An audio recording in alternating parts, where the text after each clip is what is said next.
नमस्कार दोस्तों, स्वागत है आप सभी का आपके अपने YouTube channel S1 coaching centre में। फ्रेंड्स, आज के वीडियो में हम लोग एक बार फिर से आरआरबी एनटीपीसी सीबीटी 1 में पूछे गए जीके के कुल 40 क्वेश्चंस का डिटेल सॉल्यूशन करने जा रहे हैं, जिसमें आज के वीडियो में हम लोग 8 फरवरी 2021 शिफ्ट 2 में पूछे गए क्वेश्चंस को देखेंगे।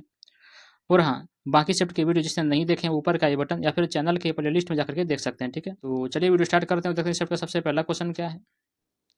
देखिए, सबसे पहला क्वेश्चन आपका है कि डैश मनुष्य के द्वारा बनाया गया पहला सिंथेटिक फाइबर था। तो कौन सा था? देखिए, नायलॉन था। ठीक है, नायलॉन। देखिए, नायलॉन उस शब्द की पूरी तरह से सिंथेटिक भावना में पहला सिंथेटिक फाइबर 1930 के दशक में रासायनिक फर्म ड्यूपोंट के एक अमेरिकी शोधकर्ता वालिस कैरेथर्स के द्वारा विकसित किया गया था। नायलॉन पॉलीमाइड से बने सिंथेटिक पॉलीमर के एक परिवार के लिए एक सामान्य पदनाम है। उसके बाद जान लीजिए कि नायलॉन एक रेशम जैसा थर्मोप्लास्टिक है जो आमतौर पर पेट्रोलियम से बनाया जाता है, जिसे पिघलाकर फाइबर फिल्म या आकार में बनाया जा सकता है। नायलॉन पहल पूरी तरह से संसाधित सिंथेटिक फाइबर है जो कोयला, पानी और हवा से बना हुआ है। उसके बाद क्वेश्चन नंबर 2 देखिए, यहाँ पे कहा कि निम्न में से किसको हिंदू और मुसलमानों के बीच अंतर को बताने के लिए अलग अलग निर्वाचन क्षेत्र की शुरुआत किया गया था। तो देखिए, ये किया गया था किसमें? तो मार्ले मिंटो सुधार के तहत। देखिए, 1909 का मार्ले मिंटो सुधार अलग अलग मुस्लिम निर्वाचन क्षेत्रों के लिए जाना जाता है। इसकी स्थापना नरम पंथियों को संतुष्ट करने और धर्मों के आधार पर अलग निर्वाचन मंडल स्थापित करने के लिए किया गया था।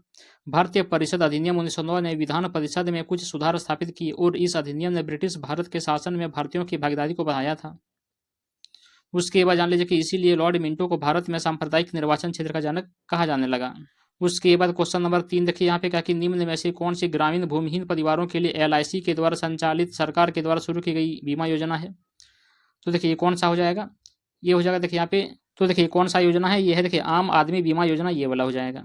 देखिए, आम आदमी बीमा योजना प्राकृतिक मृत्यु, अकस्मिक मृत्यु, अस्थायी पूर्ण विकलांगता और आंशिक हो जाएगा। यहाँ पे आंशिक अस्थायी विकलांगता को कर सकता है इस योजना। और यह जो योजना है ग्रामीण क्षेत्रों में रहने वाले व्यक्तियों और गरीबी रेखा से नीचे रहने वाले व्यक्तियों को कवरेज करती है। परिवार का एक सदस्य जो गृह स्वामी है कवरेज के लिए पात्र होगा। उसके बाद क्वेश्चन नंबर 4 देखिए, यहाँ पे कहा कि भारत सरकार ने देश में नारकोटिक्स कंट्रोल ब्यूरो का गठन किया था। तो देखिए, ये किया था कब? तो 1986 ईस्वी को। देखिए, इस प्रावधान की उपस्थिति में भारत सरकार ने 17 मार्च 1986 को नारकोटिक्स कंट्रोल ब्यूरो का गठन किया। नारकोटिक्स कंट्रोल ब्यूरो की स्थापना मार्च 1986 में narcotics drugs and psychotropic substance act 1985 की धारा 4(3) के अनुसार किया गया था। नारकोटिक्स कंट्रोल ब्यूरो भारत सरकार के गृह मंत्रालय के अधीन एक भारतीय केंद्रीय कानून परिवर्तन और खुफिया एजेंसी है। उसके बाद क्वेश्चन नंबर 5 यहाँ पे कहा कि पुष्कर में लगता है किस जिले के अंतर्गत आता है? तो देखिए, यह अजमेर जिले के अंतर्गत आता है। ठीक है, जो कि राजस्थान में है। देखिए, पुष्कर मेला अजमेर का सबसे बड़ा ऊंट, घोड़ा और पशु का मेला है। पशुधन के व्यापार के अलावा यह हिंदुओं के लिए पुष्कर झील की तीर्थ यात्रा का एक महत्वपूर्ण मौसम है। 2022 में पुष्कर मेला 11 नवंबर 2022 से 19 नवंबर 2022 तक मनाया जाएगा। पुष्कर में ऊंट मेला हिंदू कार्तिक महीने की शुरुआत में मनाया जाता है। उसके बाद क्वेश्चन नंबर 6 यहाँ पे कहा कि निम्न में से कौन सा देश सार्क का सदस्य नहीं है? तो यहाँ पे देखिए मलेशिया हो जाएगा। ठीक है, मलेशिया सार्क का सदस्य नहीं है। देखिए, मलेशिया दक्षिण पूर्व एशिया का एक देश है। यह सार्क का हिस्सा नहीं है। मलेशिया दक्षिण पूर्व एशिया में 13 राज्यों और 3 संघ क्षेत्रों का एक संघ है। इसमें दक्षिण चीन सागर के द्वारा विभाजित 2 क्षेत्र शामिल है और इसकी सीमा ब्रुनोई, इंडोनेशियाई और थाईलैंड से लगती है। मलेशिया की मलक्का जलडमरू मध्य और दक्षिण चीन सागर पर एक राजनीतिक स्थिति है। उसके बाद क्वेश्चन नंबर 7 यहाँ पे कहा कि भारत में राष्ट्रीय मानव अधिकार आयोग की शुरुआत किस वर्ष किया गया था? तो देखिए, ये किया गया था 1993 ईस्वी को। देखिए, राष्ट्रीय मानव अधिकार आयोग की जो स्थापना है वो 12 अक्टूबर 1993 को किया गया था। मानव अधिकार जाति, लिंग, राष्ट्रीयता, नस्ल, भाषा, धर्म या किसी अन्य स्थिति की परवाह किए बिना सभी मनुष्यों के लिए निहित अधिकार है। मानव अधिकारों में जीवन और स्वतंत्रता का अधिकार, गुलामी और यातना से मुक्ति, राय और अभिव्यक्ति की स्वतंत्रता, काम और शिक्षा का अधिकार आदि शामिल है। नागरिक और राजनीतिक अधिकारों पर अंतर्राष्ट्रीय संधि के द्वारा संरक्षित मानव अधिकार है। उसके बाद क्वेश्चन नंबर 8 यहाँ पे कहा कि रेड पांडा विंटर कार्निवल कहाँ पर मनाया जाता है? तो देखिए, ये माना जाता है कहाँ पर? तो सिक्किम राज्य में। देखिए, प्रत्येक वर्ष पूर्वोत्तर राज्य सिक्किम रेड पांडा महोत्सव की मेजबानी करता है। सर्दियों के अवसर पर परेड, लाइव संगीत की सुविधा होती है और यह पर्यटकों और स्थानीय लोगों को सम्मान के रूप में आकर्षित होता है। यह सिक्किम के ऐतिहासिक राज्य पशु के नाम पर मनाए जाने वाला एक हर्षोल्लासपूर्ण उत्सव है। यह राज्य का सबसे बड़ा पर्यटन उत्सव है और इसका उद्देश्य सांप्रदायिक सद्भाव और विविधता में एकता को बढ़ावा देना है। उसके बाद क्वेश्चन नंबर 9 यहाँ पे देखिएगा कि संयुक्त राष्ट्र संगठन के प्रथम महासचिव कौन थे? तो देखिए, कौन हो जाएगा? ये था ट्रिगवेली। ठीक है, ट्रिगवेली थे। देखिए, नॉर्वेजियन वकील और राजनीतिज्ञ ट्रिगवेली संयुक्त राष्ट्र के पहले महासचिव थे। वह 1946 से 1953 तक 7 वर्षों तक इस पद पर रहे और नॉर्वेजियन राजनेता, श्रमिक नेता, सरकारी अधिकारी और लेखक थे। संयुक्त राष्ट्र एक अंतर सरकारी संगठन है जिसका घोषित उद्देश्य अंतर्राष्ट्रीय शांति और सुरक्षा बनाए रखना, राष्ट्रों के बीच मैत्रीपूर्ण संबंध विकसित करना, ये सभी है। उसके बाद क्वेश्चन नंबर 10 यहाँ पे क्या है कि भारत के 7 बहनों में निम्न में से कौन सा राज्य शामिल नहीं है। तो यहाँ पे देखिए अरुणाचल प्रदेश तो है, नागालैंड भी है, मेघालय भी है, सिक्किम यहाँ पे नहीं हो जाएगा। ठीक है, देखिए सिक्किम पूर्वोत्तर भारत का एक राज्य है। यह सबसे तेजी से बढ़ती बहुजातीय और बहुभाषी भारतीय राज्यों में से एक है। इसकी सीमा उत्तर और उत्तर पूर्वी में तिब्बत, पूर्व में भूटान, पश्चिम में नेपाल और दक्षिण में पश्चिम बंगाल से लगता है। सिक्किम बांग्लादेश के पास भारत के सिलीगुड़ी कॉरिडोर के पास भी स्थित है। उसके बाद क्वेश्चन नंबर 11 यहाँ पे कहा कि दिए गए विकल्प में से ऐसे भारतीय मूल के सुपर कंप्यूटर परम 10,000 के डेवलपर का नाम पे क्या नाम हो जाएगा। तो देखिए हो जाएगा CDEC पुणे हो जाएगा। देखिए CDEC ने 1988 में 1GF के साथ परम से लेकर के नवंबर 2008 में हमारे नवीनतम 54TF सुपर कंप्यूटर परम युवा तक सुपर कंप्यूटर की कई पीढ़ियों का निर्माण किया है। इससे स्वदेशी सुपर कंप्यूटर विकसित करने का एक नया अध्याय शुरू किया और प्रोफेसर विजय भटकर ने भारत का पहला सुपर कंप्यूटर परम 8000 विकसित किया, जो उसे इस समय दुनिया का दूसरा सबसे तेज कंप्यूटर था।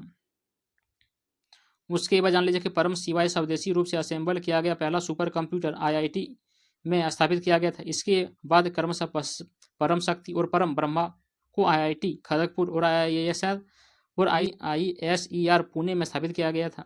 उसके बाद क्वेश्चन नंबर 12 यहाँ पे क्या कि समीकरण E = mc² किसने प्रतिपादित किया था। तो ये क्या था, अल्बर्ट आइंस्टीन ने। देखिए वैज्ञानिक लोक कथाओं के अनुसार अल्बर्ट आइंस्टीन ने 1905 ईस्वी में समीकरण को तैयार किया था। ऊर्जा द्रव्यमान गुण प्रकाश की गति के वर्ग के बराबर होती है। अल्बर्ट आइंस्टीन जर्मन मूल्य के सैद्धांतिक भौतिकी वैज्ञानिक थे। वे वह व्यक्ति हैं जिन्होंने आधुनिक भौतिकी का एक स्तंभ सापेक्षता का सिद्धांत दिया था। उसके बाद क्वेश्चन नंबर 13 यहाँ पे क्या कि दिए गए विकल्प में से भारत के पहले स्वदेशी निर्मित परमाणु सशस्त्र पनडुब्बी कौन सा है। तो देखिए ये हो जाएगा INS अरिहंत हो जाएगा। देखिए INS अरिहंत भारतीय नौसेना की गुप्त उन्नत प्रौद्योगिकी पोत परियोजना के एक हिस्से के रूप में डिजाइन और निर्मित पनडुब्बियों की श्रेणी में नियोजित 5 में से एक पहली है। NTB परियोजना की स्थापना 1984 में पहले महानिदेशक के रूप में 22 एडमिरल मिहिर के रॉय के तहत किया गया था। उसके बाद क्वेश्चन नंबर 14 यहाँ पे क्या कि दिए गए विकल्प में से किस राजवंश ने दक्षिण पूर्व एशिया में शिपिंग उद्यम विकसित किया था।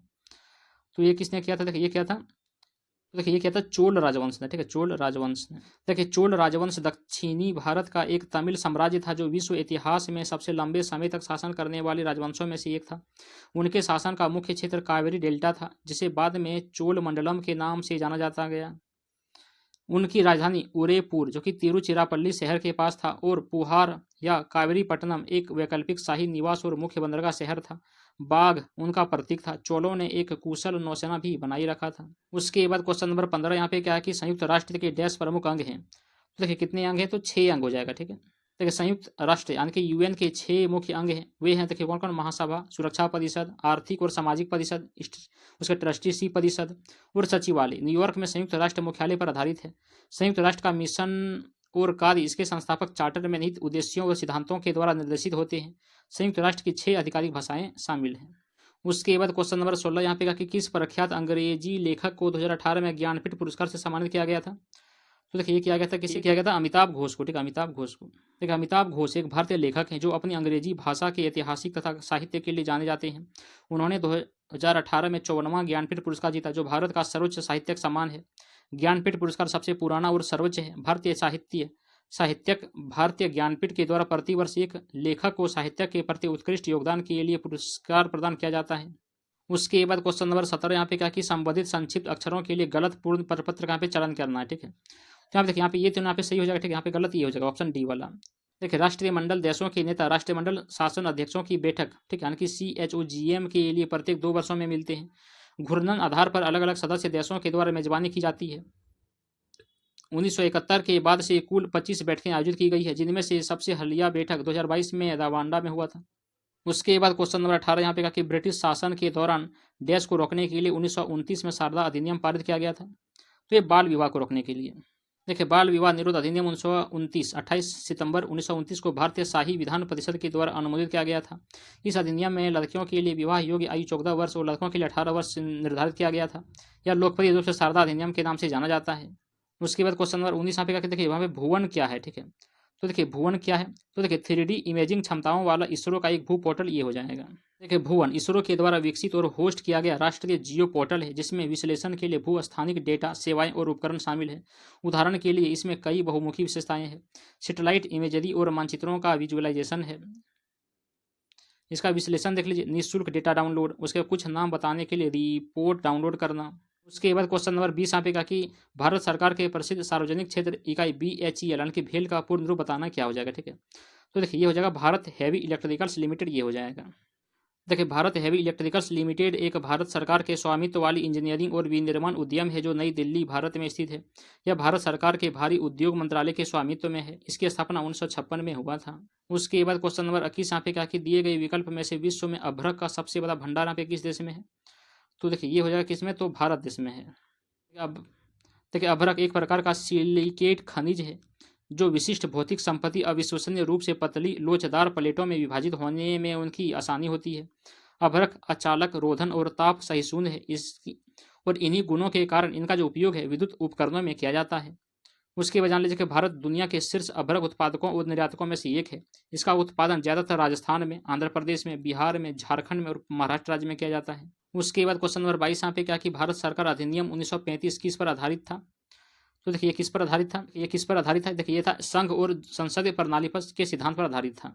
देखिए 1935 का भारत सरकार अधिनियम ब्रिटिश संसद के द्वारा संशोधित कानून का एक भाग था। इसे पहली बार अगस्त 1935 में शाही मंजूरी दिया गया था। इसने प्रांतों और रियासतों से बनी इकाइयों के साथ एक अखिल भारतीय संघ का निर्माण का आह्वान किया।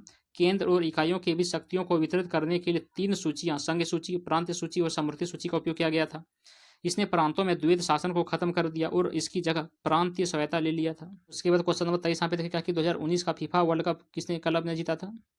तो देखिए ये जीता था किसने, तो लिवरपूल ने। देखिए फीफा क्लब विश्व कप की 16वीं पुनरावृत्ति 2019 में हुआ था। यह फीफा के द्वारा आयोजित 6 महाद्वीपीय संघों के विजेताओं और मेजबान देशों के लीग चैंपियन के बीच में एक प्रतियोगिता था। रॉबर्टो फेर्मिनो के अलावा समय के गोल की बदौलत लिवरपूल ने कतर के दोहा में एक रोमांचक खेल में फ्लेमिंगो को 1-0 से हरा करके पहली बार फीफा क्लब विश्व कप जीत लिया था। उसके बाद क्वेश्चन नंबर 24 यहाँ पे क्या कि न्यूटन डैश को मापने की इकाई है, तो बल को मापने की इकाई है। देखिए अंतर्राष्ट्रीय इकाई प्रणाली में बल का मात्रक न्यूटन है। इसे उस बल के रूप में वर्णित किया जाता है जो 1 किलोग्राम के द्रव्यमान को 1 मीटर प्रति सेकंड या फिर 1 kg मीटर प्रति सेकंड स्क्वायर तक बढ़ाया जाता है। F बराबर ma होता है, जहाँ पर बल द्रव्यमान गुना त्वरण के बराबर होता है। न्यूटन की गति के नियम में से दूसरा है। बल वह धक्का या खिंचाव है जो किसी वस्तु का अनुभव करता है जिसके परिणाम स्वरूप वेग में परिवर्तन होता है। उसके बाद क्वेश्चन नंबर 25 यहाँ पे का कि राजा हर्षवर्धन का दरबारी कवि कौन था। तो ये बाणभट्ट हो जाएगा। ठीक है, बाणभट्ट। देखिए भारत के बाणभट्ट 7वीं शताब्दी के दौरान संस्कृति के कवि और गद्यकार थे। उन्होंने राजा हर्षवर्धन के दरबार में आस्थाना कवि के रूप में कार्य किया था। संस्कृत गद्य के बेहतर लेखकों में से एक थे। बाणभट्ट को उनके कालक्रम हर्षचरित के लिए जाना जाता है, जिसमें उत्तरी भारत के बौद्ध शासक हर्ष और उनके दरबार के जीवन का वर्णन है। 606 से 647 ईस्वी तक उत्तरी भारत पर भारतीय शासक हर्षवर्धन का शासन था। उसके बाद क्वेश्चन नंबर 26 यहाँ पे क्या कि किस मूल भारतीय राजवंश ने अपने शासकों के चित्रों वाले अपने सिक्के जारी किए थे। तो देखिए ये कौन था, ये था सातवाहन राजवंश था। देखिए सातवाहन, जिन्हें पुराणों में आंध्रा भी कहा गया है, दक्कन क्षेत्र में स्थित एक प्राचीन भारतीय राजवंश थी। सीमुख सातवाहन वंश का संस्थापक था। सातवाहन पहले मूल भारतीय राजा थे जिन्होंने अपने स्वयं के सिक्के जारी किए थे जिन पर शासकों के चित्र थे। उसके बाद जान लीजिए कि गौतमी पुत्र सतकर्णी ने इस प्रथा की शुरुआत की जिसे उन्होंने पश्चिमी क्षत्रपों को परास्त करने के बाद उनसे सीखा था। उसके बाद क्वेश्चन नंबर 27 यहाँ पे का कि चंद्रमा पर चलने वाले पहले व्यक्ति कौन थे। तो देखिए ये हो जाएगा नील आर्मस्ट्रॉन्ग थे। देखिए अमेरिकी अंतरिक्ष यात्री और वैमानिकी इंजीनियरिंग नील एडल आर्मस्ट्रॉन्ग चंद्रमा पर कदम रखने वाले पहले व्यक्ति बने। वह नौसेना पायलट, चेक पायलट और प्रोफेसर भी बने। आर्मस्ट्रॉन्ग का जन्म और पालन पोषण वेपकोनेटा, ओहियो में हुआ था। उन्हें कई सम्मान प्राप्त हुए जिनमें से 1978 में congressional space medal of honour, 1969 में प्रेसिडेंशियल मेडल ऑफ फ्रीडम और 2009 में कांग्रेसनल गोल्ड मेडल शामिल है। उसके बाद क्वेश्चन नंबर 28 यहाँ पे का कि कोशिकाओं के अध्ययन को डैश कहा जाता है, तो कोशिका विज्ञान कहा जाता है। कोशिका विज्ञान उपयोग आम तौर पर मुक्त कोशिकाओं या ऊतक के टुकड़ों के नमूनों पर किया जाता है। यह हिस्टोपैथोलॉजी के विपरीत है जो पूरे ऊतकों का अध्ययन करता है। शरीर के अन्य ऊतकों में चिकित्सीय स्थितियों का निदान करने के लिए कोशिका विज्ञान का भी उपयोग किया जाता है, जिसे आमतौर पर गैर स्त्री रोग संबंधी या नैदानिक कोशिका विज्ञान कहा जाता है। उसके बाद जान लीजिए कोशिका जीवन की मूल इकाई है जो जीवों के जीवन और कामकाज के लिए जिम्मेदार है। इसे साइटोपैथोलॉजी भी कहा जाता है। उसके बाद क्वेश्चन नंबर 29 यहाँ पे कहा कि राष्ट्रीय हथकरघा दिवस हर साल मनाया जाता है, तो कितना तारीख को? तो 7 अगस्त को मनाया जाता है हर साल। देखिए 2015 में प्रधानमंत्री नरेंद्र मोदी ने 7 अगस्त को राष्ट्रीय हथकरघा दिवस घोषित किया। हथकरघा उद्योगों ने सामाजिक आर्थिक विकास में योगदान दिया और इस क्षेत्र के बारे में जागरूकता पैदा की है। हथकरघा क्षेत्र देश के सबसे बड़े आर्थिक क्षेत्रों में से एक है। राष्ट्रीय हथकरघा दिवस 2022 का जो विषय है वो हथकरघा एक भारतीय विरासत है। उसके बाद क्वेश्चन नंबर 30 यहाँ पे कहा कि बर्फ की क्रिया के कारण होने वाली अपरदन की प्रक्रिया को क्या कहते हैं? तो इसे क्या कहते हैं? इसे निवेशन कहते हैं। ठीक है, निवेशन। देखिए जमने पिघलने के चक्र के परिणाम स्वरूप उभरते ग्लेशियर के नीचे खोखली सतह बन जाती है और बड़े पैमाने पर बर्बादी को निवेशन के रूप में जाना जाता है। निवेशन बर्फ के टुकड़े से जुड़ी भू आकृतिक प्रक्रियाओं का समूह है। प्राथमिक प्रक्रियाएं बड़े पैमाने पर बर्बादी और जमाना और पिघलना चक्र है, जिनमें से गिरी हुई बर्फ फर्न या नेव में जमा हो जाती है। उसके बाद जान लीजिए कि निवेशन में अब कई संबंधित उपक्रियाएं शामिल है जो बर्फ के टुकड़ों से संबंधित है, जो स्थिर या अर्ध अस्थायी हो सकता है। इन उप प्रक्रियाओं में अपक्षय बर्फ के टुकड़े के नीचे से पिघले पानी का प्रवाह, कटाव की शुरुआत शामिल है। उसके बाद क्वेश्चन नंबर 31 यहाँ पे क्या कि SMPS का पूर्ण रूप क्या हो जाएगा ये बताना है। तो देखिए क्या होगा, स्विच्ड मोड पावर सप्लाई। देखिए स्विच्ड मोड पावर सप्लाई यानी कि SMPS एक इलेक्ट्रॉनिक सर्किट है जो उच्च आवृत्तियों पर चालू और बंद होने वाले स्विचिंग उपकरणों का उपयोग करके बिजली को परिवर्तित करता है।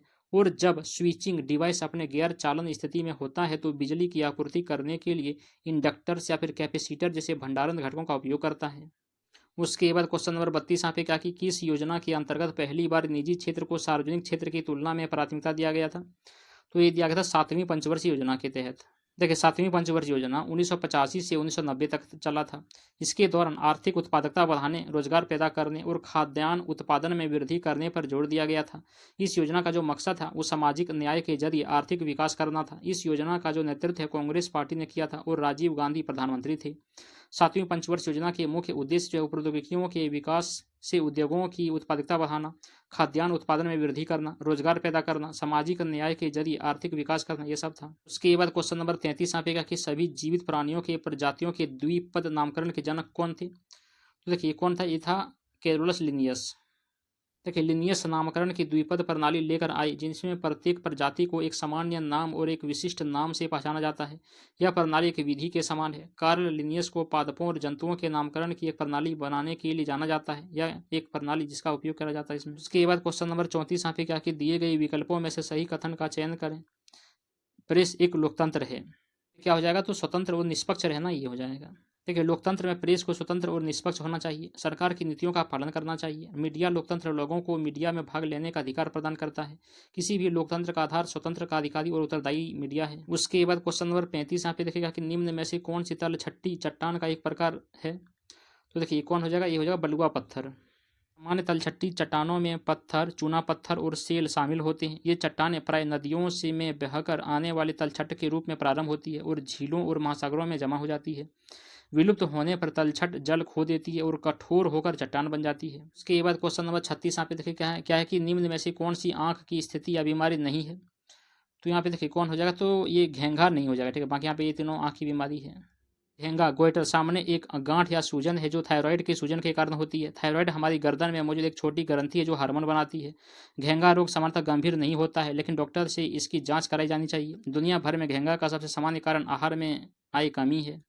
उसके बाद क्वेश्चन नंबर 37 यहाँ पे क्या कि 4 जंतु दिए गए हैं जिनमें से 3 किसी प्रकार से एक समान है और एक भिन्न है, तो भिन्न का पे चयन करना है। तो देखिए यहाँ पे तेंदुआ, शेर, चीता ये दोनों एक है। यहाँ पे लोमड़ी अलग हो जाए, यही यहाँ पे सही आंसर है।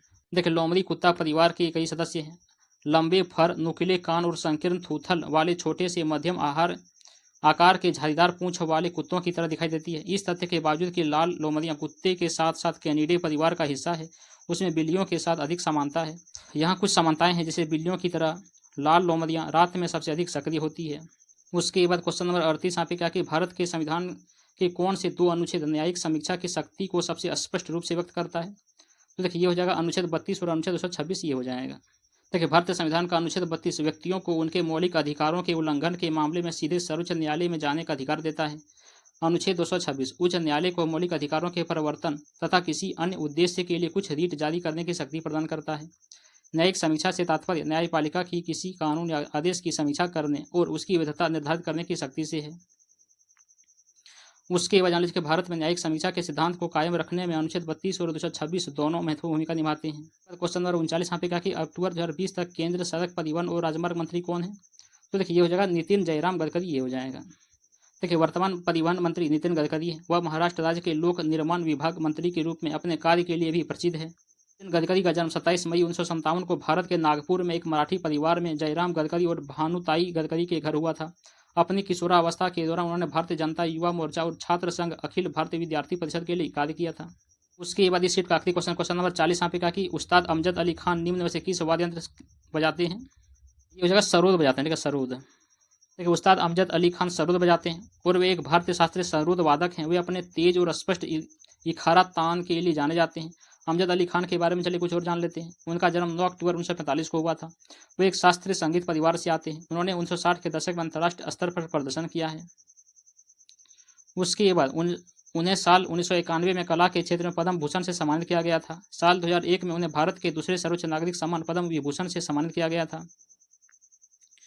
उन्होंने न्यूजीलैंड और यूके में WOMAD समारोह में भी प्रस्तुति दिया था। सरोद नाम फारसी के सरूद शब्द से आया है, जिसका मतलब होता है राग। सरोद पर राग बजाने के लिए 4 तार, 4 ड्रोन और रिदम तार और 11 स्टील सिम्फेथेटिक तार इस्तेमाल किए जाते हैं। तो बस इतना ही था फ्रेंड्स। कैसे लगा ये वीडियो कमेंट करके जरूर बताइएगा। चलिए मिलते हैं अगले वीडियो में अगले सेट के क्वेश्चन को लेकर के। तब तक के लिए धन्यवाद। जय हिंद।